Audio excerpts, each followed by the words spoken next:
right, we got one final one for you. This one should be kind of a quick one. Unfortunately, it's a little specific. Essentially, you need an iPhone to do this one. Um, I'm not sure what make or model you need of it. I don't know. Anyway, it's semi-recent.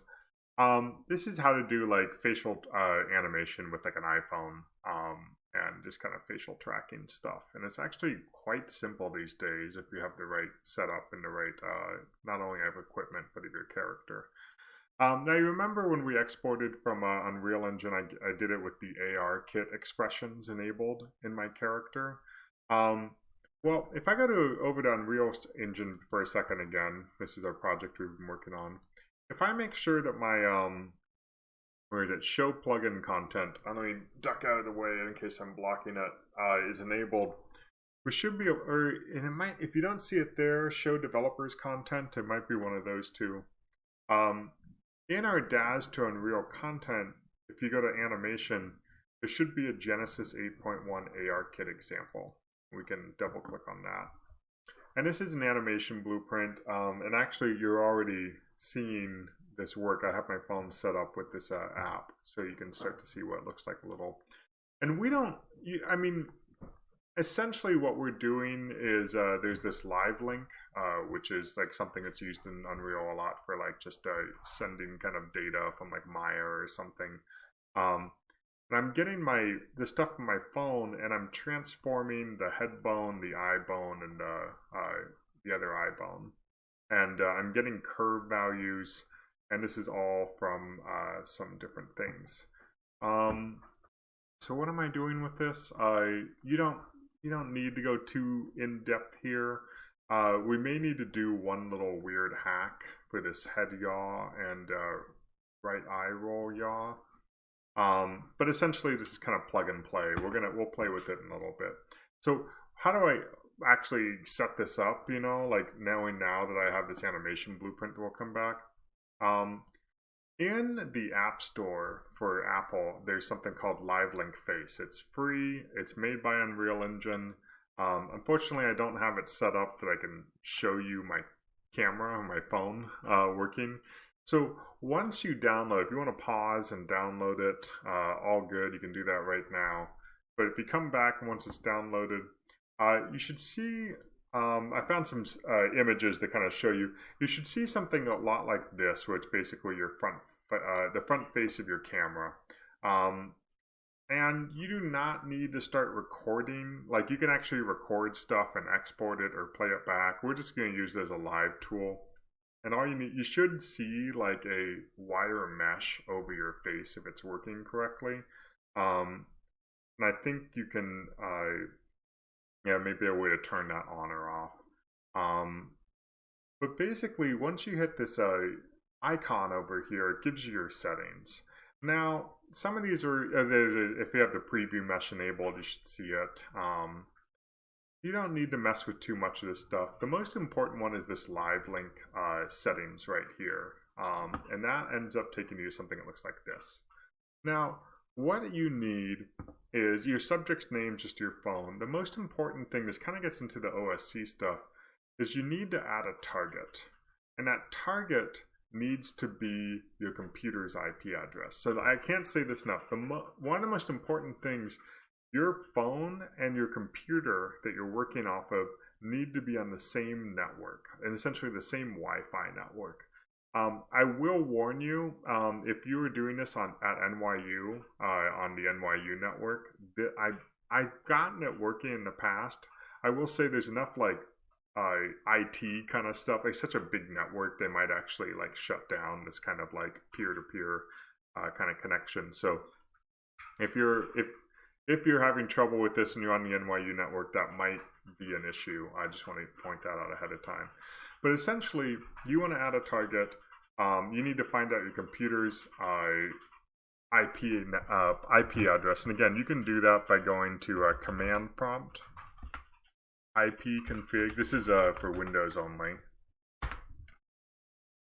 Under your wireless, there's IP4 address, 192.168.0.109. So you just add that in, And then you want to use the default port, which is 1111111. So if I look at my phone, which you can't see, and let's see here. Yep, I set that as my IP address, and my port is the default 1111. That's all good to go.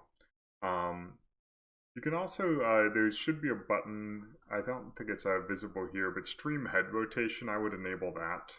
That's how you get not just the face, but also the head moving around and whatnot. And once you get all that, again, it's a little tricky because I can't explicitly show you my phone. I forgot to say, one thing you need to do is you need to go to plugins, live link.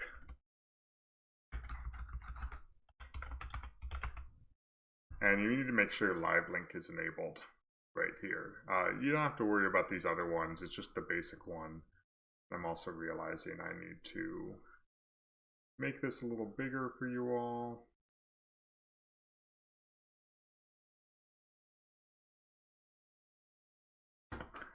So once that's enabled, you have to restart. That's part of it.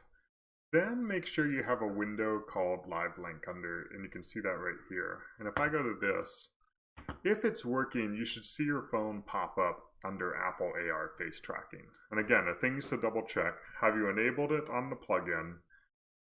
Have you set it up on your computer to target the IP address of the computer that you're sending to? Is your computer and your phone on the same network, the same Wi-Fi network? And if that's all working, you should see it pop up here as the connection is made.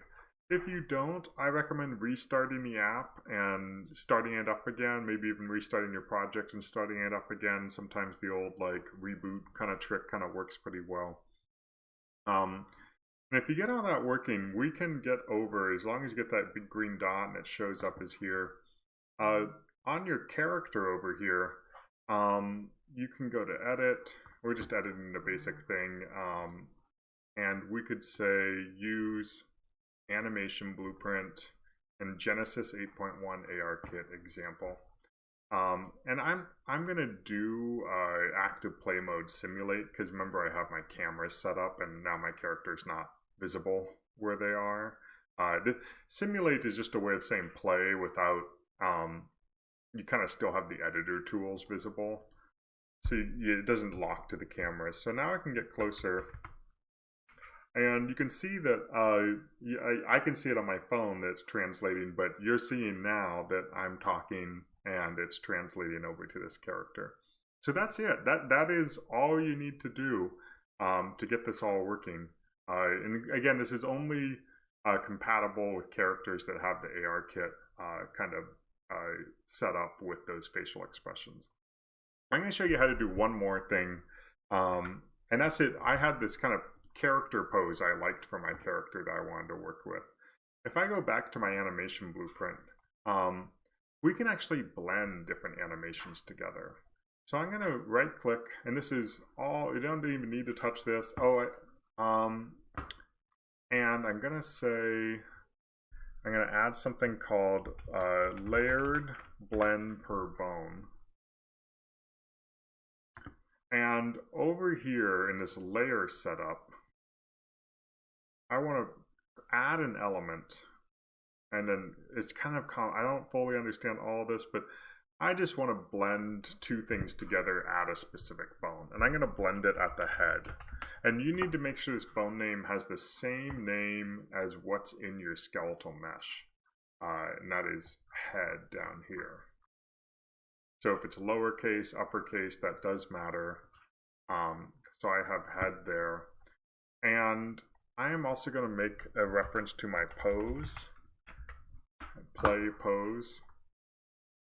And the base pose is going to be my lying down on the ground, but then the blend pose is going to be everything at the head and above. And that's going to be the facial animation. And now if I hit compile, you can see that the base pose, everything below the head bone is still the pose, but I'm also translating everything over from my facial animations right here. So now if I come back and I go to active play mode, select the viewport,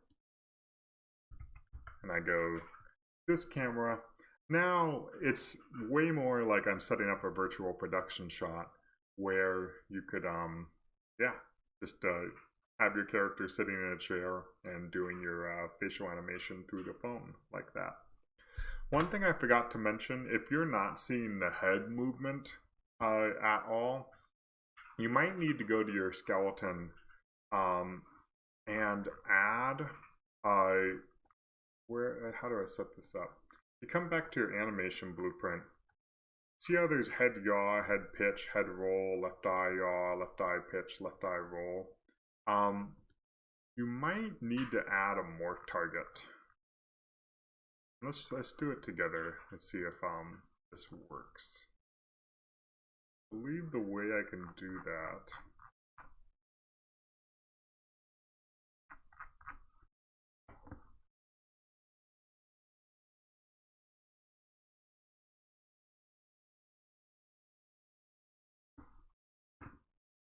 is there.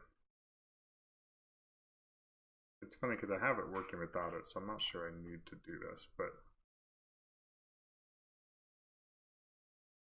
I remember doing this in a previous thing. Here I can just do Control N. No. Well, it looks like it's all working, so maybe I don't need to. Maybe I have to give an older version of when I had to do this. It seems to be fine now. Oh, I know. It's in the skeleton. I'm in the mesh, which can get kind of confusing. Let's see. Do I have that already set up? Oh, I did add it. Right eye pitch, right eye roll, right eye yaw. Left eye pitch, left eye roll, left eye yaw. So what I did was if I go back to my animation blueprint here, these get curve values, you just need to create the curve value in your animation curves, which is a little, you can see that it has all curves, not just morph targets. I think you could just say right click, add curve, and you give it a name, head, roll, yaw. It's going to tell me I probably already have one. Yeah, the head pitch, head roll, head yaw. Obviously that one doesn't matter. And you don't have to do anything with these. I'm going to delete the one I just made. This is a curve. And that will help you with getting the left to right kind of head movement right there. That's the one thing I forgot to show you. Otherwise, you'll just see the face moving and a little bit of the eyes. But that is it. That's it's pretty quick. It's one of those things where it's like, if it's not working, it's a little tricky to figure out what's not working. But if you get it all right, it's just like there and it works. So it's kind of magical. Anyway, have fun with that, and I'll see you all next week.